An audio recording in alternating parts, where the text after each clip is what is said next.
लगातार उन्होंने अपने स्टेटमेंट को हर चरणबद्ध तरीके से उन्होंने बदलने और यही एक कारण रहा कि इस बार जो है जनता ने उनका इतना साथ नहीं किया, लेकिन हम भी 240 सीट तक वो पहुंच गए हैं। आदरणीय भैया जी कह रहे थे उनको 140 तक ही सिमट कर रह जाना चाहिए। उसका भी कहीं ना कहीं कारण है कि ये जो इंडिया के अलायंस के लोग हैं ये एकजुट नहीं हो पाए, या जनता तक या लोगों तक या वोटर्स तक अपनी बात तक को नहीं पहुंचा पाए।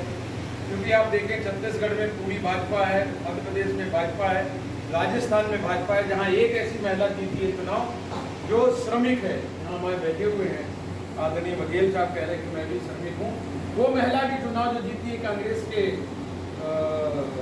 चुनाव चिन्ह पर, वो भी श्रमिक है और उसका भी चुनाव जो है जनता ने लड़ा है। उसके चुनाव को भी जनता लड़ा। उसके पास पैसा इतना भी नहीं था कि गुजरात में उसके पास इतना भी धन नहीं था कि वो अपना नामांकन शुल्क भी जमा कर, वो भी जनता ने इकट्ठा करके उसको दिया और जनता ने दिया। तो हम जब जनता के बीच में जाएंगे, अपनी बात रखेंगे और उनके मुद्दों को उठा करके उनके साथ कंधे से कंधा मिलाकर जब हम काम करेंगे, तब हम अपनी पार्टी को उन लोगों के बीच में अपनी पार्टी की पहचान बनाने की कोशिश करेंगे। और जब हम पहचान बनाएंगे तो कोई भी हमारा प्रत्याशी चुनाव लड़ेगा तो फिर लोगों को बताने की जरूरत नहीं पड़ेगी कि हमारी पार्टी ये है, हमारी पार्टी का सिंबल ये है। तो लोग खुद ही अपने आप चर्चा करने लगे।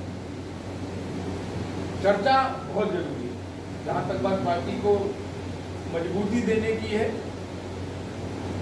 मेरा अपना विचार ये है कि हमें क्रमबद्ध तरीके से और चरणबद्ध तरीके से ऐसे प्रोग्राम को बनाना पड़ेगा। जैसे आपने भी कहा कि हमें दलित समागम करना पड़ेगा। लगातार पेपर में ये छप रहा है कि पीडीए के माध्यम से जो है वो समाजवादी पार्टी को इतनी मजबूती मिल गई, जबकि उन्होंने अगर देखा जाए तो उनका पीडीए भले ही वो चल गया होगा, लेकिन एक्चुअल में उन्होंने पीडीए के लिए कोई काम नहीं किया। अगर आप देखेंगे वो तो जनता के बीच में कहीं ना कहीं भारतीय जनता पार्टी के भूखर विरोध होने पर जो साइलेंट वोटर था उसको लगा कि यही है, यानी कि कौन हरा सकता है। सीधे सीधे जब लोगों के दिमाग में ये आया कि भाजपा कौन हरा सकता, सपा हरा सकता, भाजपा कौन हरा सकता, जहां पे कांग्रेस कैंडिडेट को हरा सकता। जब हमारे अंदर वो कुव्वत पैदा होगी कि हम भाजपा को हरा सकते हैं या हम समाजवादी पार्टी को हरा सकते हैं, तो वो वोट ऑटोमेटिकली मेरे पास आएगा और लोग अपने आप हमारा प्रचार और प्रसार करेंगे। तो चरणबद्ध तरीके से हमें जो है अपने ऐसे प्रोग्राम को बनाना पड़ेगा।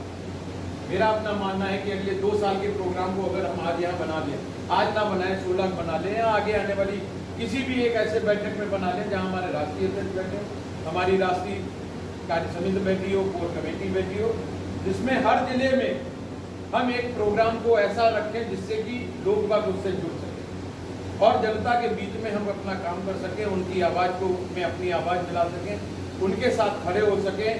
प्रदेश स्तरीय और राष्ट्र स्तरीय हमारे लोग वहां जाकर के उनके साथ अगर खड़े होंगे तो हमारा ये झंडा जो है और हमारा निशान उन तक पहुंच जाएगा। तो हमारा ऐसे एजेंडा होना चाहिए कि अगले 6 महीने के अंदर हमारा प्रदेश में हर जिले में हमारा जिलाध्यक्ष होना चाहिए और 6 महीने के अंदर हम एक प्रदेश कार्य समिति, राष्ट्रीय कार्य समिति की बैठक किसी एक स्थान पर करें जहां हमारे सभी जिलों के जिला अध्यक्ष कम से कम वहां मौजूद है।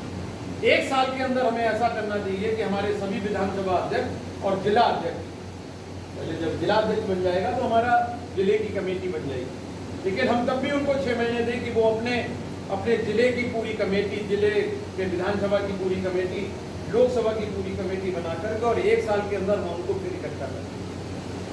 और उसके 6 महीने के अंदर जो है जो विधानसभा स्तर से दूसरे स्तर तक की जो कार्यकारिणी है उसको भी अगर हम बना लेंगे तो 2027 के चुनाव में हम जो लक्ष्य लेकर के चलेंगे हो सकता है उसको हम प्राप्त करेंगे। आगामी 2 साल के अंदर हमारे सामने जो है वो त्रिस्तरीय चुनाव जो है वो सामने आ रहा है। 2026 में नवंबर से लेकर के और मार्च के बीच में ये चुनाव जहाँ तक संभव है वो होंगे। तो 2026 की प्लानिंग जिला पंचायत स्तर के हमारे भाई साहब कह रहे हैं, आदरणीय वकील साहब, उनका कहना है कि हमने अपने 52 के 52 आपके यहाँ जिला पंचायत की सीटें हैं उन पर आपने चुनाव लड़ाने का मन बनाया हुआ है। ऐसा अगर हम लोग मन बना लेंगे, अभी एक भाई हमारे कह रहे थे कि हमने अपने गांव की महिला को चुनाव लड़ाया, तो 3000 वोट उसको मिल गया।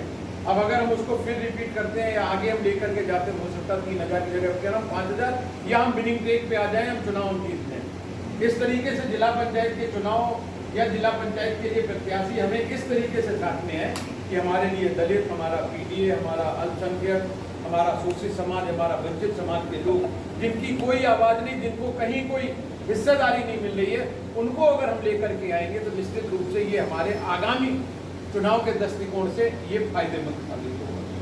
तो इस तरीके से अगर हम प्लानिंग के अनुसार काम करेंगे, चरणबद्ध और क्रमबद्ध तरीके से काम करेंगे, तो निश्चित रूप से आगामी विधानसभा के चुनाव पर हम जो है पार्टी को एक ऐसे मुकाम तक पहुंचा सकते हैं जहां हम सत्ता में भी पहुंच सकते हैं और सत्ता के भागीदार भी हो सकते हैं। आप सभी के सहयोग का, आप सभी के साथ का मैं आकांक्षी हूँ। पार्टी को हमारे आप जैसे सभी कार्यकर्ताओं की बहुत जरूरत है। हो सकता है हम अभी आपको कुछ ना दे पाएं, आपका ये बलिदान और आपका ये योगदान आपकी आगामी आने वाली पीढ़ी को जो है वो सत्ता तक पहुंचा सकते हैं। इसी शुभकामनाओं के साथ हमें आगे काम करना होगा।